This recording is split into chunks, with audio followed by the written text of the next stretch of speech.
You're listening to the voice of Nassau Community College, 90.3 WHPC. My name is Bill McIntyre, and it's time for this week's Long Island News, the show that talks to newsmakers and other important people from Nassau and Suffolk County that matter to Long Island and Long Islanders like you. So each week we'll have a conversation about issues that affect all of us. I live on Long Island just like you, and I want to know more about the people making the big decisions that affect all of us. Well, this week we're very happy to welcome back to our show Mr. Jon Kaiman, who is running to become the supervisor for the Town of North Hempstead, a job that he held from 2004 to 2013. Well, since 2017, he has served as the Deputy County Executive of Suffolk County, working with Suffolk County Executive Steve Bellone to oversee the county's $3.8 billion budget, manage a 10,000-member workforce, and provide services to over 1.5 million residents. Well, Mr. Kaiman, welcome back to this week's Long Island News. Thank you. It's good to be back. Good to have you. We've had some good discussions in the past. I wish the show was like 5 or 6 hours, but yes, absolutely. But it's not. A lot to talk about. Right. Yeah. So anyway, first up, you've held this job before, like I said before. It's been about 10 years, and now you want it back. Why is that? Yeah, I've spent 10 years as town supervisor a long time ago. I left that position to join the Cuomo administration to help head up Superstorm Sandy relief, New York Rising, which was a great experience. It was a state in crisis. Long Island certainly was devastated by Superstorm Sandy, and so that was really a kind of an important role to play. I left there. I was also chairman of NIFA at that time. I left there to go work in Suffolk County as deputy county executive. I've done that for 6 years. And so now I look and I try to figure out what's next. And I look at the country and I see that we seem to be devolving into chaos. People are mistrustful. We're polarized. And you look at Washington, D.C., look at the world. I mean, it's just tragic what's going on in the world. Mm-hmm. And so I look at my own experience and I say, where can I have an impact? Where are we going to go to try to fix what's broke here? And I think it starts at local government. North Hempstead is the 5th largest town in the state. It's the 5th largest town in the country. 237,000 people. It's a place where we can come together. We can make sure that we're doing the right thing by governing the things I've created when I was there. I brought 311. I brought Project Independence. I've fixed a lot of environmental issues and flooding and all this stuff. But this is the root of what government is about. It's about local government. It's about managing your money wisely, efficiently, effectively, and honestly. It's about making sure that people are doing their job. It's about giving people confidence, about keeping people safe. It's about all these things that I've been doing in different capacities. And so what better when I see, by the way, it's stagnating and kind of just devolving itself into chaos. The town of North Hempstead is not being run well right now. It's unfortunate. And so it's time for me to come back and fix what's broken and do what I do. And I'm looking forward to it. And it's going to be good days ahead. Okay. Good answer. We spoke a little bit and I wanted to bring it up is, I look at my Facebook feed and I make the mistake that I always make. I read the comments. But looking at the feed, I see that the Republican committee from Nassau County, it's sponsored by the Republican committee. And they're basically saying that you raised taxes 44%. I don't know in which capacity because you've been in so many different jobs. Right. And that you gave yourself a raise of 33%. Right. The 44% thing is something they use in all campaigns. It's just a number the Republicans use. It has nothing to do with reality. It's just a number they use because they think that's the most effective number to criticize Democrats for. They use that against me my first year in office, my fourth year, my 8th year. So you've seen this before. Yeah. You see, okay. So that never really changes. The reality is, I've had 9 budgets when I was town supervisor. I put in 10 budgets. I voted on 9 of them. I had left a month before the last one was done to join the state. 5 of those, we held the line on taxes. One of those, we actually cut taxes fairly significantly for town. And 4 of those, we had minor fluctuations. One of them had a $6 increase for the annual household. One had a $7.50. This is all, by the way, reported each year. Right. There's a report on the budget. Newsday does an analysis of the budget. One year it was $11 and one year it was $15. Taxes go up and down where it's a $100+ million budget. And so the town portion of your taxes is very small. But there's a lot of different budgets that are part of it. There's a park town fund. There's a lighting district. There's a sidewalk district. There's a park district, or many parks. What you do is if you kind of just create this chaos in messaging, say whatever you want to say, no one can really check it out. But the reality is, if you look at your tax bill, what you paid was a handful of dollars more over 10 years. Over 10 years, your tax bill might have gone up $40, $50. And you never want to raise taxes, but this. at the end of the day, that's pretty steady. And that's a pretty steady rate. But when you look on the commercials and you read, it's as if this incredible thing happened. Now, I was elected 5 times. You'd think the people would have noticed that their taxes were going through the roof when I was there, but that wasn't happening because it wasn't real. It's not true. It's a lie. It's disinformation. It's this new kind of way. And this is what the Republican Party is doing to me. They're spending millions of dollars. And it's really about the politics. It's not about the truth. And it's certainly not about what I actually did when I was town supervisor. The salary issue, when I was first there, the town board did an analysis and they raised the salary, which was considered very low.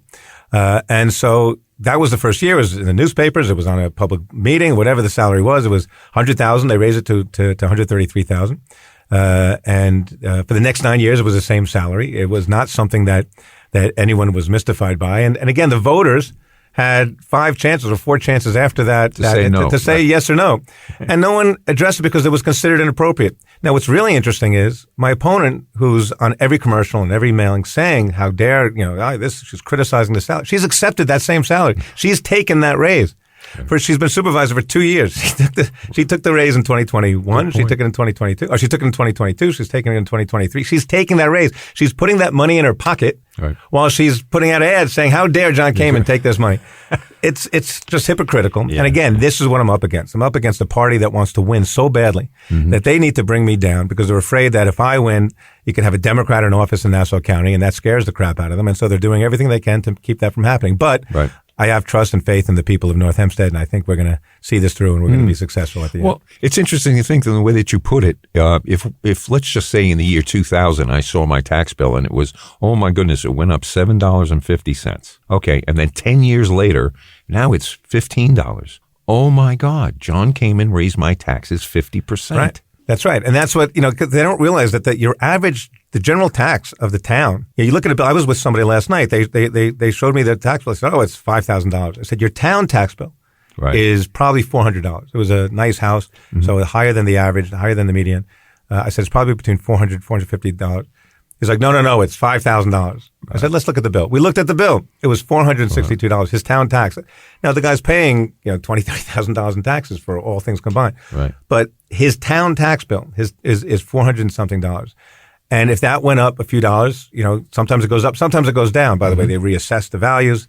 There's the school tax, by the way, not associated with the town. If that goes up a few percent, that could be hundreds and hundreds and hundreds of dollars. County taxes in there. There are park district taxes, all these other taxes that are associated.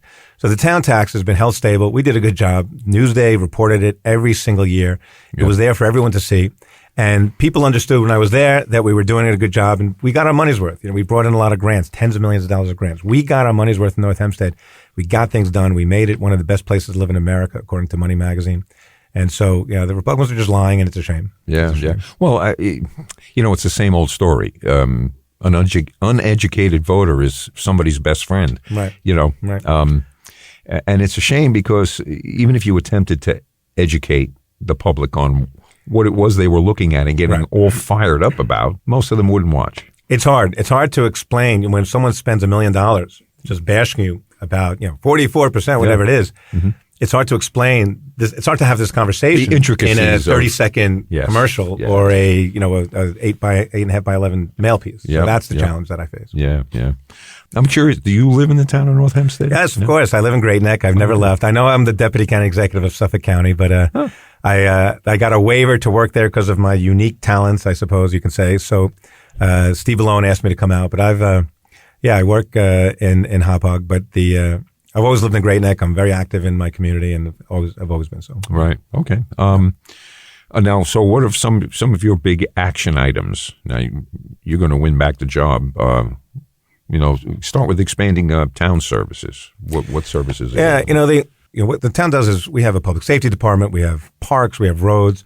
Our job is to provide essentially the quality of life issues that we consider, that we take for granted, really. Right. You drive down a road, who builds the roads? When you go to a park, you expect it to be. Until it gets bumpy. Until it gets bumpy. Right. Then all of a sudden it's our issue. We maintain the animal shelter. We pick up the leaves. We make sure the buildings are being built safely. And by the way, that's one of the areas that really needs improvement. And so when you talk about what would I do, the building department, years ago, and this was, years ago had some significant problems. I came in, put in a new system, a technology system, computer system, because I didn't trust the building department, found corruption in there and turned it over to the DA, and the bad guys got arrested and were held accountable. That investigation, we discovered that about 2 years, a little over 2 years into my administration. Next few years was part of the investigation. The building department has now kind of devolved. Again, I use that word a lot, it seems. The building department has broken down. It's not functioning as it needs to be. People are complaining about it. It takes too long for permits. You're trying to open a business, and it takes a year. Right. The current supervisor says she's going to fix it. How's she going to fix it? She sent a letter to the county controller and said, can you do an audit?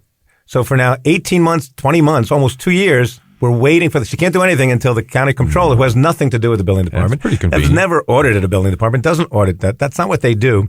But it's a way for her not to have to solve the problem because she doesn't know how to solve the problem. Mm-hmm. I'm going to go in. I know how to fix broken government. I know how to fix things that aren't working, and do it in a way that's transparent, do it in a way that's efficient. But we're going to go into the building department. We're going to add plans examiners. We're going to add building inspectors. We're going to add guidelines and parameters and how long it takes to get an inspection done. This is stuff that's intrinsic to how local government works. But we're going to invest in parks, and we're going to invest in our roads. The current supervisor is trying to cut taxes. That's her political message. Mm-hmm. She took $3 million out of road repair budget. She took $1 million out of tree trimming. Tree trimming is important because when the wind comes and the tree falls and falls on the lines, we lose our power. So this is something we're supposed to. This is our job. You cut those branches. So she took $1 million out of that. She took another few $1 million out of the highway fund. So when you defund your government, when you defund public safety, you defund highway department, you defund Project Independence, which I created, when you defund the senior services, you could talk about tax cuts, but you're not doing your job. Right. And it's really hard. And you're talking about someone who's paying $200, $300, $400 a year in taxes and out of their entire tax bill for the town bill. This is what they're supposed to get. They're supposed to get proper services. They're supposed to be kept safe. Their budgets are supposed to be balanced and monitored and held and transparent. Right. Our officials are supposed to be held accountable.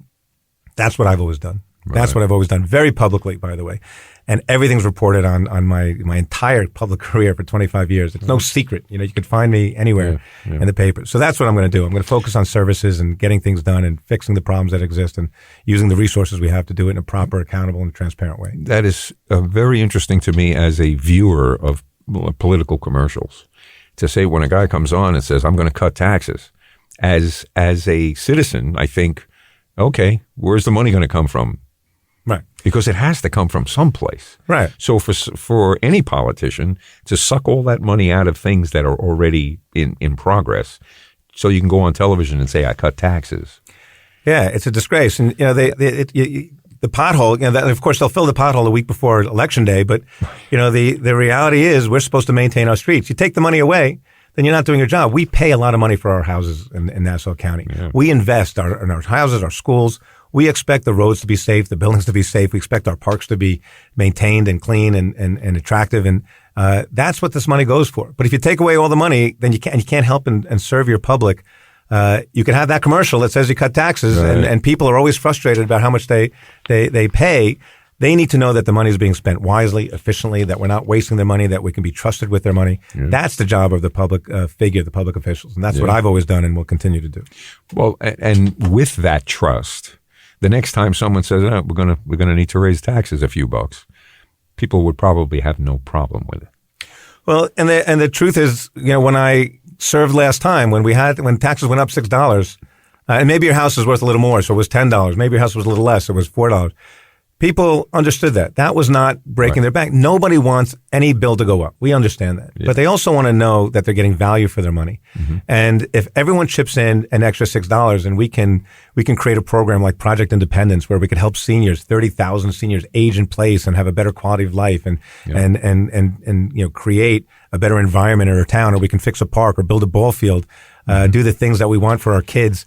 Hire more public safety. These are the things that we do. Yeah, and there's value there as long as people can look at the books and see what we're doing. And that's what we've done. So to go 10, 15 years later and just try to distort that reality, that's a shame.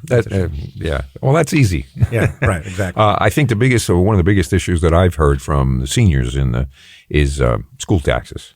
That, a 90-year-old woman living in a house says, I haven't had kids in school for 50 years and I'm still paying for school taxes. most of Long Island and most political people say that they are trying to figure out a way to not have people leave Long Island, but there's a lot of talk and there's not a lot of action. Because recently, the biggest thing that's happened, student loans has basically stopped young people from being able to afford a house or so they have to move to Ohio and Indiana, where a viable life is possible. Yeah. Because here it's not. Cost of living is really extreme. And so, one of the things that I've done and to try to address that is to partner with other districts, like school districts, park districts, villages, local governments that are our neighbors, and share services. And so I've created an Office of Intermunicipal Coordination when I was last supervisor. I created a shared service program in Suffolk County where we would figure out how to reduce the cost of government by working together. And so if I have, in Suffolk County, we had a truck that's worth, if you buy it new, it's $250,000 or $300,000. It's a big truck. We have another municipality that's looking to buy that truck. And why don't we, instead of them having to buy a new truck for that much money, why don't we sell them our truck for $50,000? We get $50,000 for a truck that we were just going to dump, and they get a new truck or a truck that they can use. Right. We save each other money. There was a grant program that then would give us a match for that money too, by the way, from the state. So to do things where we're working together, share services, share our resources in a way that makes sense. So we have a lot of school districts. If we can help them reduce their costs. When I was town supervisor, we came up with a program where we would help the school districts repave their driveways. There was a school, Herrick School, for instance. They needed to repave their driveway. They came to me and told me it was going to cost them $750,000 to do it. I said, our highway department could do it for $250,000 because we have the trucks. Right. We have the asphalt. This is what we do for a living. We do it with real roads. We could do it. It's a long driveway. It is what it is. Right. So we did it for them for $250,000. Our guys, we did it over the weekend, so we weren't taken away from town services. Our guys got time and overtime because they worked on the weekend, so they were happy. Sure. The school district saved $500,000 or something like that. Nobody can sneeze and at that. We got extra money in our coffers that we otherwise wouldn't have had. And so that's how we make government work better, and we reduce the costs, and we need to do more of that. And that's what I would do as well. Yeah, very good. Just a reminder, you're listening to this week's Long Island News on the voice of Nassau Community College, 90.3 WHPC. My name is Bill McIntyre, and my guest today is Mr. Jon Kaiman, who's running to become the supervisor for the Town of North Hempstead, a job he held from 2004 to 2013. And since 2017, he has served as the Deputy County Executive of Suffolk County. You talked about the 311 phone system. You started that, right? Yes. So when I came to the town, I had served 2 years as a public safety commissioner, and part of my job was to oversee code enforcement, and it was really a mess in many respects, and people didn't have confidence. So there was a guy named Martin O'Malley, who was the mayor of Baltimore, who created 311. He took the 911 concept and said, I'm going to apply it to municipal services. Call 311 to get a pothole filled or a tree branch removed, whatever it was. And I'd worked with him years ago, by the way, on the Gary Hart campaign when we were in law school. Yeah, I was the New York State manager. He was the national field director. So when he became the mayor, I was watching what he was doing, and I said, this is great. If I ever get elected to something, I'm going to do this. And so I got elected to North Hempstead supervisor. So I went to Baltimore. I looked at the system. I brought the information back. And that was 311. And so we took us a couple of years, but we put 311 as a call center where you just call 311, but it's also a data management system. Every call gets logged in. Every act that you do, you go fill a pothole, you plug in that information so we can say, how many pothole calls did we get in a week? How long did it take us to fix them? How many did we do in this quadrant of the town, in this quadrant? So we can see where we're working efficiently, where we're not, where we have to make improvements, where we have to do better training. It really is a management tool that we use. And so I brought that to North Hempstead, and we eventually would apply it to every aspect of the town.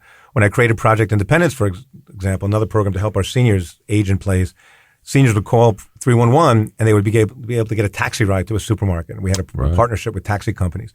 They'd be able to get a ride to a doctor's visit, and if you could get those rides, that for a fraction of the price, an $25 taxi ride can be for $6. This was the use of the 311 system in connection with Project Independence. 311 is just this great tool. It gets now somewhere between 150, 200,000 calls a year still. So it's still there. When I went to Suffolk County, I brought it to Suffolk County. So Suffolk County now has 311. So the only places on Long Island with 311 is all of Suffolk County. If you get elected all over the place, maybe we can make it exactly. make it universal. It only goes where I go. So New York City does it, though. I was not elected there, but New York City does it. Maybe you should patent that thing. Yes. You could. Yes. But it's a great tool, and it's really, it's what happens is when someone calls 311, if you call for a pothole, and we fill every pothole within, say, 2 business days or 1 business day, depending on. But you call, and the call taker has a screen that comes up. It says potholes, and these are the 6 questions to ask, and these are the answers. So everybody who calls gets the same information every time. And then there's a tickler system that tells you, okay, the call came in on Friday at 2:00. This pothole has to be filled within 48 hours or of business hours, whatever it is. So by Monday at 2:00, this has to be filled. Right. And if it isn't, it gets a little red sign goes off, and so there'll be a report of all the potholes that didn't get filled within that time frame. Oh. The commissioner will then get a report and say, listen, these are the ones that aren't getting filled in time. And if you can see a pattern, again, maybe it's this crew that's not working, and maybe it's not that the crew could be shorthanded, they don't have the right equipment, they're not trained, whatever it is. But then it comes to me as a supervisor and say, okay, well, let's give them another truck. Let's train them. Let's put another person on that crew. That's how you use this system to manage better and efficiently, and again, make the most of people's monies and do the job that people expect us to do. Very good. Very good. I was surprised to see a little section on your website dedicated to George Santos. Now he represents people within the town of North Hempstead. Yeah, all of North Hempstead. Yeah. There you go. All of North Hempstead is in his congressional district, the entire town. Well, it seems like finally there's some action on now that McCarthy's not the speaker anymore. Right. We don't have a long enough show to bring that stuff up. But obviously a big item in the news the past week has been Israel and the war with Hamas. I know you wanted to share some thoughts. Yeah, I've had family that lived in Israel, and of course it's very personal to me, and it's personal to so many of us. It's personal to everybody. I mean, you don't have to be Jewish to feel this pain and to just see the horror. This is not about, people making a political statement. There's no moral equivalency. And that's what's most disturbing, is that to try to rationalize, a group of armed terrorists just shooting people where they're killing 1,000, 1,200, 1,300 people in their beds, in their homes, in their kitchens, at a concert. Babies, elderly, taking hostages. This is pure terror. It's pure evil. And what's so important is that, we talk about never forgetting. This is something that is now, and we need to stand together as those of us who are Jewish, we need to stand together, but as all of us. And I think that's real. That's happening. People of all faiths, are seeing the horror and the impact. And it doesn't matter what, your feelings are about other populations, and you could disagree with how people are treated, and we always want to improve, but that's not what this is. This is a planned terror attack meant to just kill Jews and Israelis for the sake of death. And you see these threats from Hamas, kill Jews everywhere. I think today is the day you're supposed to go out and do some kind of horrible stuff. Yep. And so that message is clear. And so our message has to be clear too. There is no moral equivalency. There is no explanation. There is no justification or rationalization. This is just pure evil. Call it what it is. And the people doing it don't have to be spoken with. They have to be stopped, whatever it takes. It's not about a dialogue. It's about ending the terror and the people who are committing it. Yeah. Well, they've made it pretty clear that they're really not interested in talking. Right. They have their directive and their desire, and diplomatic relations wasn't one of them. Right. It never was. So, what do you do with that? The thing that makes me the most upset whenever I think of this situation is that it's been going on for so long. Yeah. Now that it's gotten to a point where we know they don't want to talk about it anymore. Now it's just action and evil action, because people do have to realize that, wars only start when the talking stops. Yeah. If Hamas was interested in peace 5 years ago, 10 years ago, right, they could have had it. They could have said, let's live together and figure out how to elevate our communities so that they can have, safety and a quality of life. They've never wanted to do that, right? And that's the truth, right? They could have always said, Israel's to our neighbor here, let's figure out how to work together. Instead, their answer has always been, we are going to kill you. As soon as we get the opportunity, we are going to kill you and destroy you into the sea. That's our plan. That never has changed. And so it's not about a dialogue. This is a group, not all the Palestinian people, but this group that represents, certainly they have the power over the Palestinian people at this point. They certainly have control in many ways. Right. They are responsible for the situation and the terror that they've created. But we also have to point out that the Palestine, I think there's 2.3 million Palestinian people, and they don't necessarily support this group. They didn't ask for their representation. They didn't ask them to be their mouthpiece to the world. Right, that's true. But they have a responsibility then of rising up too. And Germany was responsible for the government that led to the Holocaust. Yeah, and even those that are of good heart and don't want that and didn't want that result. And we're collectively responsible for our country. That's how it works. So it is, these people, the terror and the people that have taken charge, others then have to figure out a way to do it. And it's not just, you could have peace rallies, you could have dialogues, you could have all sorts of other opportunities. There was tens of thousands of Palestinians that were starting to come into Israel. Israel was starting to open up the gates and put them back to work. But that was killed and ended by this attack. And that's what it was meant to do. It was meant to stop the Israelis and Palestinians from coming together. It was meant to stop the Saudi, Israel peace deal. Right. That's what this was meant to do, because Hamas and Iran don't want that, because that would end their power. Their influence and power is based on having hate as the dominant factor, and death and destruction to follow. That's who they are. The people I really feel for are all the decent, innocent people in that area that are going to take the brunt of this action from both sides. Yep. Once the bullets start flying, it really is sad. Anything else you want to say to your followers, your our listening audience? Yes. Well, first of all, thank you for the opportunity to clear up, to have this conversation. It's a shame that I can't have this conversation with everybody in the town, because I think people need to hear the truth and to at least have the opportunity to have a dialogue. And so I appreciate that opportunity. We have a really important campaign ahead of us. There's a few more weeks to go. And, this is about giving people confidence in government and the people that lead. And we're losing that. And as I started to say at the very beginning, we're a polarized country. Maybe we can start here at home in our own communities, coming together. And the way that we're even responding to what's going on in the Middle East now, people of all faiths coming together and all communities and just hugging each other and being with each other. Maybe, we need a way to respect each other, even when we disagree. And so in the local politics, who gets elected, how we do that, what's going on with our national politics, we need to figure out how to end this polarized divide of ours. And I think the answer is going to lie in how we govern locally, because governing locally, we do it in a way that respects every viewpoint. I think I've always done that, and I think we should yearn to do that more. And maybe we can be the bulwark to bring our democracy together in the years ahead. That could just be it. I've said on the show many times, where do we start?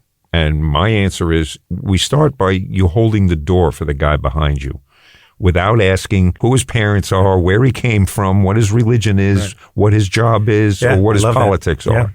Just hold the damn door. Right. In any event, my guest today has been Mr. Jon Kaiman, who's running once again to become the supervisor for the Town of North Hempstead. We thank you, and you're welcome anytime. If you have something you want to say, give us a call. Very good. Thank you.